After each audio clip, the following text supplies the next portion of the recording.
આપણે બટેકાની બનાવવાની છે ફ્રેન્ચ ફ્રાઈસ। તો આપણે એના માટે બટેકાને કટિંગ કરી લીધા છે। તો હવે આપણે બાફી નાખવાના છે। 2 પાણીએ ધોઈ લેવાના। આપણે હવે આને બાફી લેવાના છે। બાફવા માટે આપણે 1.5 ગ્લાસ પાણી આપણે મીઠું નાખીશું, અડધી ચમચી મીઠું નાખીને આપણે આને બાફી લેવાના છે। આપણે ગેસને ચાલુ કરીશું। આપણે આને ઢાંકી દઈશું। બટેકાને જોઈ લઈશું। આપણે બટેકા કમ્પ્લીટ બફાઈ ગયા છે। તો આપણે હવે આને ગેસ બંધ કરી દઈશું। ઉતારી લેવાનું છે। આપણે બટેકાને ડીશમાં લઈ લેવાના છે। પાણી નિતારીને લેવાના છે।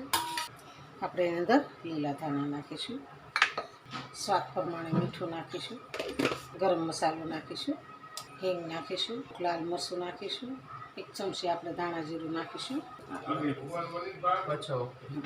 આપણે એની અંદર કોર્નફ્લોર નાખીશું। કોર્નફ્લોર નાખીને આપણે એને મિક્સ કરી દેવાનું। આપણે મસાલો બધો મિક્સ કરી દીધો છે। હવે આપણે આને સાઈડમાં લઈ લઈશું। કોથળીની અંદર મસાલો એડ કરી દઈશું। આવી રીતના આપણે કોથળીને પેક કરી દેવાની છે। પછી આની પર આપણે વેણું મારીશું। વેણું મારીને આપણે એક સરખી કરવાની છે।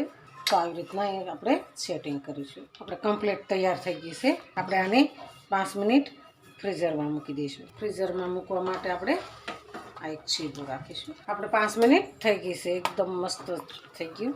તો આપણે આવી રીતના છીપ પાડી દઈશું। આપણે તેલ આવી ગયું છે, તો આપણે તેલની અંદર એડ કરવાની છે। આવી રીતે આપણે શીપ બધી તળી લેવાની છે। ગેસને આપણે ધીમો રાખવાનો। આપણે આને ધીરે ધીરે ફેરવી લઈશું। આપણે કડક થાય ને ત્યાં સુધી એને શીપને રહેવા દેવાની। એક ડીશમાં કાઢી લઈશું। આપણી ફ્રેન્ચ ફ્રાઈસ સરસ તૈયાર છે। એકદમ મસ્ત ક્રિસ્પી બની ગઈ છે। તો હાલો ખાવા। જો અમારો વિડીયો ગમે તો લાઈક, શેર અને સબસ્ક્રાઈબ કરી દેજો। રાધે રાધે।